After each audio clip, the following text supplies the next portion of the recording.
but it has quickly grown on me. Like the first time I saw it, I was just like, I don't know.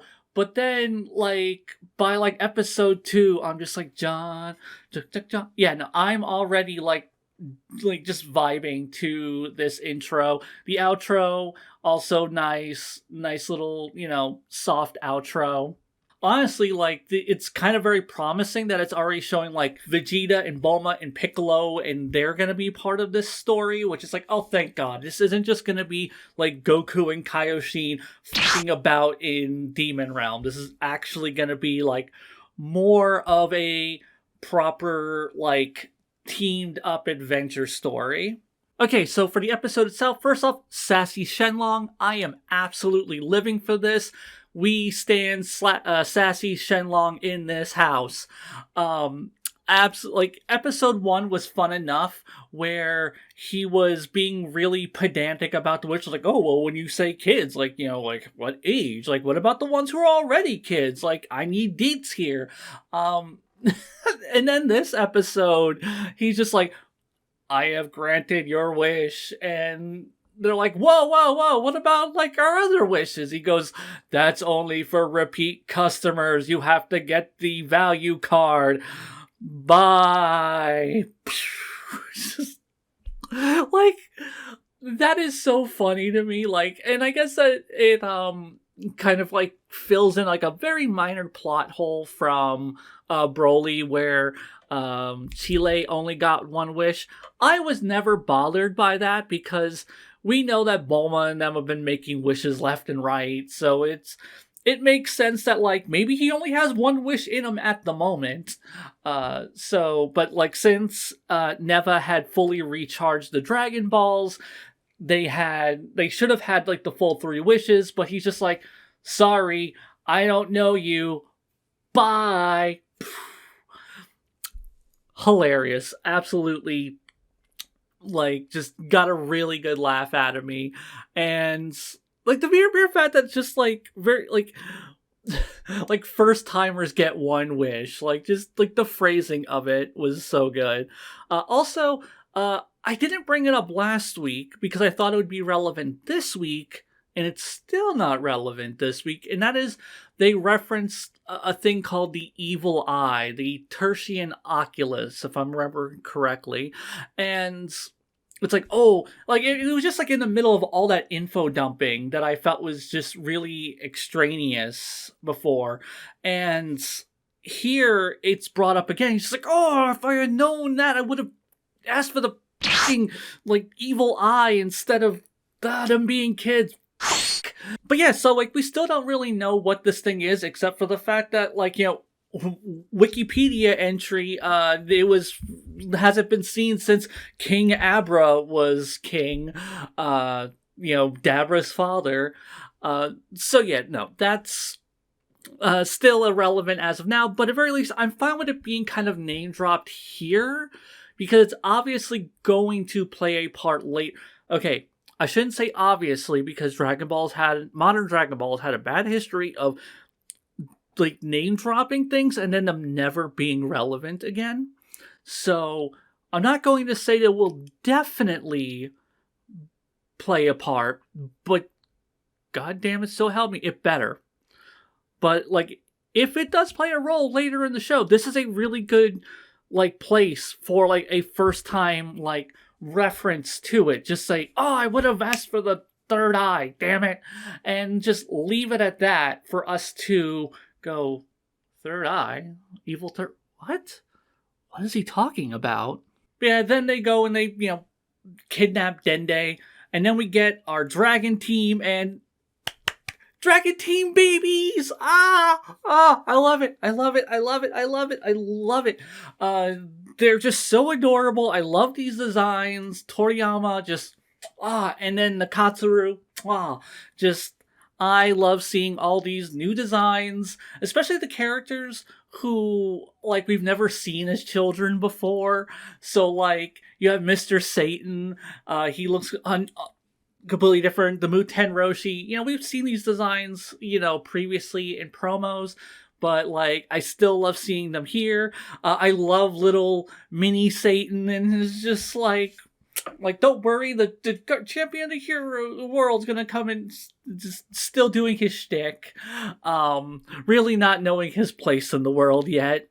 And then we get the best surprise of all of them. Little Popo. Little Popo with his little Oni horns, and I'm just like, I love him. I love him so much. Ah, yeah, no, it's great. I love the fact that they acknowledge that, like, they're not used to their kid bodies, so like Goku is having trouble judging distance. When he punches and kicks, he's just like, oh god, my limbs are so short now and I'm not used to this anymore. So his perspective and his perception is off. The other characters, like, nobody can really fly properly because their balance is all off. These are things that, like, I kind of now wish that GT had played a bit more with. But, they're here now. Like, I've never really thought about these kind of things before, but seeing them here now, I'm just like, oh, that would have been a fun idea to play with in GT. But it's here, and I'm definitely appreciating here. It just leads to, like, fun character interactions, which is one of the things that I really, really enjoy from Dragon Ball in general, is just seeing these characters interact in new situations and new dynamics. And this is certainly a new situation and a new dynamic for everybody. But because Goku can't, judge his distance properly, and it's really frustrating him and he's not getting used to it, he goes and retrieves his Nyoibo. So, we have, like, the classic little kid Goku, and he now has his iconic Nyoibo. I love how he goes to Karin first, and Karin's like, oh yeah, I gave that to, like, the Muten Roshi. And he's just like, okay, cool. He's like, hey, old man Kami Senin, I need the Nyoibo. And oh my god, another thing I loved was he's just like, old man Kami Senin? He's like, huh, I'm not an old man anymore. You can call me Aniki, or a big brother Kami Senin now. Which the subtitles screwed up and just said big Kami Senin. It should have been big brother Kami Senin. But whatever. Nitpicking. That's not even a problem with the show. That was just a problem with the subtitles. But yeah, so he goes to Kami Senin, gets the Nyoibo from him that he's using to, like, dry clothes on. We learned some interesting things from the characters just conversing. The fact that they do reference the whole pointy ears being a demon realm trait, but they do make the point of saying that, like, well, not everybody who has pointy ears is from the demon realm. Just most people who have pointy ears are from the demon realm. And that they talk about there being, like, a demon realm exodus, and, like, that's why there's so many denizens of the demon realm around. And I'm just like, okay, like, obviously this was to give themselves an out, so that way they didn't have to go, like, think back to every single character in Dragon Ball that's ever had pointed ears and go, okay, well, that one's not a demon, and that one's not a demon. Okay, and that one, yeah, they can just say, like, some are, some aren't. So yeah, our episode ends with us meeting GloriO, and he is another denizen of the Dark Demon Realm. And right out of the gate, like, I don't know if how many people have picked up on this, but he lies to them when he's talking about, like, how he knows about, because he's like, oh, the king of the third demon world, like, he was watching on a monitor and he told me. It's like, no, we saw him last episode spying on Goma and Demigus, and talking about how, like, so he saw that whole conversation happen, but he specifically doesn't tell them that. He tells them that his king from the third demon world, because there's apparently 3 demon worlds, that his king saw it and told him, hi, how's it going, bud? You want an opinion on Dragon Ball? Come here. Oh, okay. Hi, how's it going? Welcome to the review. Did you like Daima? Mayhem, did you like Daima? No? Meow? Say, do something, damn it. Okay. Oh, you're going? Alright, bye. Love you. Make good life choices. I have no clue where the hell I was. Right, GloriO. He's very sus. clearly lying. Um, and I'm curious, like, how that's going to play out, like, why he felt the need to, like, mislead them like that. So, hopefully that actually comes into play, and this isn't, like, a weird, like, the writers at some point had, like, some wires crossed. Um, or who knows, maybe it's a subtitling issue, because there was subtitle mistakes in the last episode. So, who knows? But so far, if the subtitles are accurate, then Glorio is definitely, misleading them in some way. Um, but yeah, also, have to note, I love the little line about his spaceship being his plane. Bulma wants to, like, look at his spaceship to look at Kaioshin's spaceship, so that way she can um, finish fixing his faster, so that way they can all go to the demon realm. And he's just like, you mean my plane? And it's just like, well, if it goes in space, it's just like a weird, very naturalistic conversation that I don't get from Dragon Ball very often, and I really appreciated seeing it here. And then also, the episode ends with them going to, like, it's just Goku and Kaioshin because his ship only fits three, and Vegeta's like, this is bullshit. We're all little kids. I can fit two. And I love how he addresses that. It's like, look, you can go when Bulma fixes the ship. Like, she knows, like, she has an idea of how it works now, so she can probably do it a lot faster, and you can just join us out there. But yeah, that is where it ends. And yeah, this was a much stronger episode. Some points of interest, first off, is the new voice cast, which is something that I did not expect. Goku is still Masako Nozawa, but everybody else has been recast. And had it not been for some of the characters having drastically different voices, I probably wouldn't have even thought to look it up. Most of the characters just sound like younger versions of themselves. So, like, I was just under the impression that it was just the same voice actors just doing kid voices now. But then, like, Mr. Satan shows up and he has a completely different voice, which is very fitting for his kid self. And the Muten Roshi also. So I was just like, well, I wonder who was recast and who wasn't. And when I go to look it up, I'm like, holy crap, everybody is recast.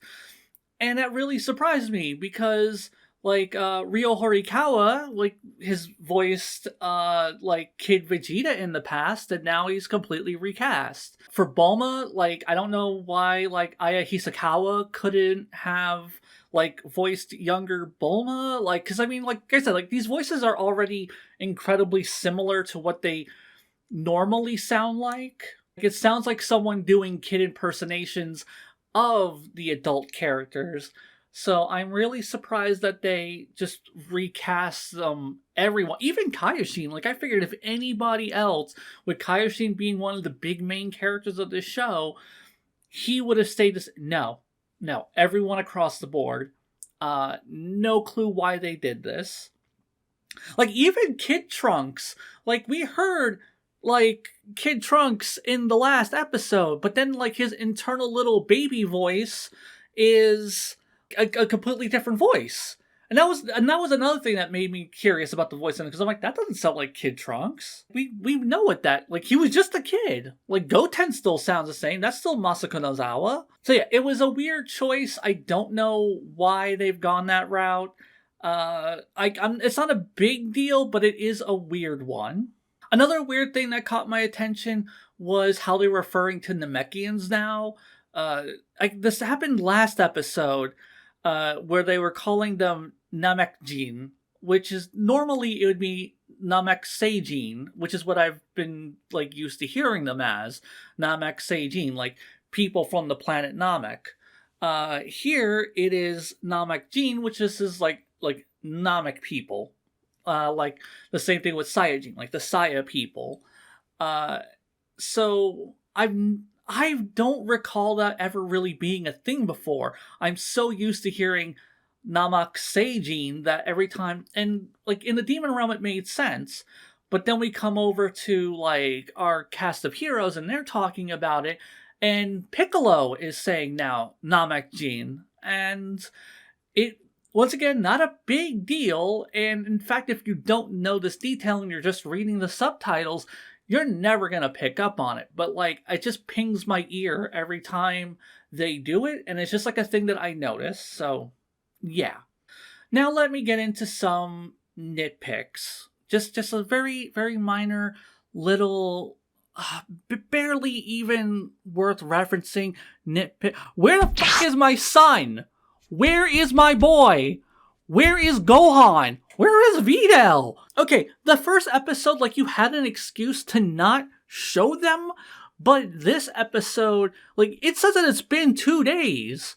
We couldn't even, and I'm not saying that he needs to, like, play a role in this show. I just want to see my boy. I expected at very least a cutaway joke to, like, him in school, just face down at a test, really concentrating, and then, like, you get, like, a pulled out shot of, like, all of his classmates, like, staring at him or something, being like, and then him going, duh, I'm a kid.